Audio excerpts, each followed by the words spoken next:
గుంటూరు తూర్పు నియోజకవర్గంలోని పాత గుంటూరు పోలీస్ స్టేషన్ ఎదురుగా డాక్టర్ ఏపీజే అబ్దుల్ కలాం విగ్రహావిష్కరణ కార్యక్రమం శనివారం ఘనంగా జరిగింది. వైసీపీ గుంటూరు పార్లమెంట్ అభ్యర్థి కిలారి రోసయ్య, ఎమ్మెల్యే అభ్యర్థి నూరి ఫాతిమా, ఎమ్మెల్యే ముస్తఫాతో పాటు ఇతర నాయకులు పాల్గొని అబ్దుల్ కలాం విగ్రహాన్ని ఆవిష్కరించి మాట్లాడారు. స్వయం కృషితో అబ్దుల్ కలాం ఎదిగిన తీరు ప్రపంచానికే ఆదర్శమని, విలువలు కలిగిన వ్యక్తి విగ్రహాన్ని ఏర్పాటు చేసుకోవడం సంతోషంగా ఉందని చెప్పారు. డిప్యూటీ మేయర్ డైమండ్ బాబు, గులాం రసూల్ తదితరులు ఈ కార్యక్రమంలో పాల్గొన్నారు.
భారతదేశం ఒక గర్వించదగిన మేధావి అబ్దుల్ కలాం గారి ఒక విగ్రహావిష్కరణ గుంటూరులోని బ్రహ్మాందరెడ్డి స్టేడియం ముందు ఈరోజు ఆవిష్కరించబడతా ఉంది.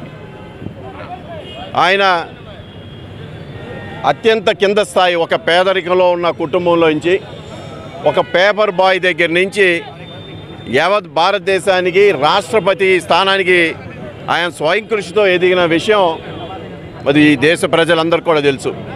ఆయన ఏ విధంగా కష్టపడి పైకి వచ్చాడు, ఏ విధంగా ఒక ఉన్నతమైన స్థానానికి ఆయన చేరుకున్నాడనేది ఆయన జీవిత చరిత్ర యావత్ భారతదేశ ప్రజలందరూ కూడా పూర్తిగా ఆయన యొక్క కష్టే ఫలి అనే ఒక నినాదాన్ని ఆయన ద్వారా మనం తెలుసుకోగలిగాం.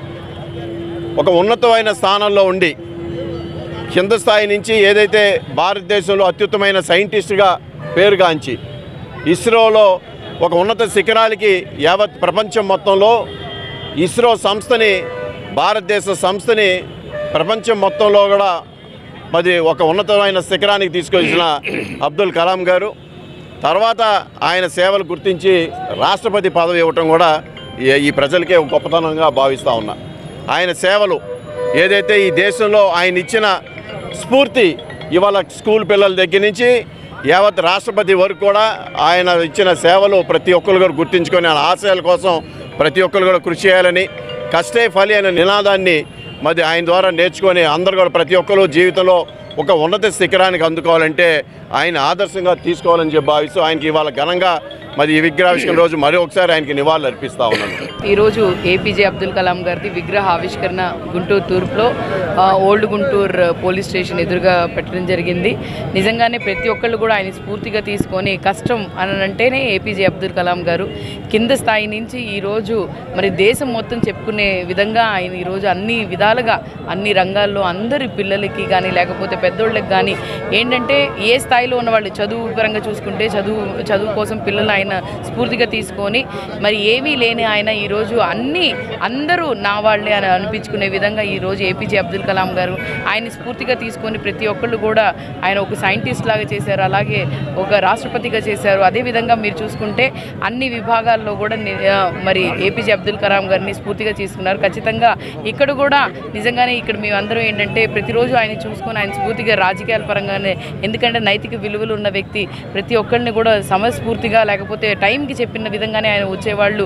ఆయన ప్రతి ఒక్కటి కూడా ఆయన ఆదర్శంగా తీసుకొని యువత వాళ్ళందరూ ముందుకు సాగాలని మనస్ఫూర్తిగా కోరుకుంటున్నాను. ఈరోజు గుంటూరు 1వ నియోజకవర్గంలో అబ్దుల్ కలాం గారి విగ్రహావిష్కరించడం అనేది చాలా అయితే నాకైతే ఆనందంగా ఉంది. ప్రతి మనిషి కూడా ఒక పట్టుదల ఉండాలి. పట్టుదల ఉంటే ఏ స్థాయికైనా ఎదిగే శక్తి ఉంటుంది. అలాంటిది అబ్దుల్ కలాం గారి ఆ పట్టుదలే ఆయనకి అంత స్థాయి తీసుకెళ్ళి ఈ రోడ్డు ప్రపంచంలోనే నెంబర్ 1గా ఆయన ఎదిగారంటే ఆ పట్టుదల అన్నమాట. అందుకనే ప్రతి వ్యక్తి కోరుకునేది ఏదైనా చేయాలనే తపన, ఆరాటం అన్నీ ఉన్నప్పుడు ఏసై వెలగల శక్తి ఆయన ఉంటుందని చెప్పి తెలియజేస్తూ మరి ఈరోజు ఏ విధంగా అంబేద్కర్ గారిని మనం ప్రతి చోట ప్రతి నోట ఏ జ్ఞాపకం చేసుకుంటున్నామో అదేవిధంగా మరి ఈరోజు అబ్దుల్ కలాం గారిని కూడా మరి ఆయన చేసిన త్యాగాలకి సంబంధించి ఆయన చేసిన కృషికి కూడా మనం జ్ఞాపకం చేసుకున్న పరిస్థితి అనమాట. మరి ఈ కార్యక్రమం చేసిన మన ఎంపీ గారికి, అదేవిధంగా మన జియావుద్దీన్ గారికి, మరి అదేవిధంగా డైమండ్ బాబు గారికి, వైఎస్ఆర్ కాంగ్రెస్ కార్యకర్తలకి, ముస్లిం అందరికీ కూడా నా హృదయ అభినందన. అందరూ కలిసికట్టుగా పనిచేస్తే ఏదైనా సాధించొచ్చనే ఒక పట్టుదల అనేది ప్రతి ఒక్కరు రావాలని కూడా నేను కోరుకుంటున్నాను.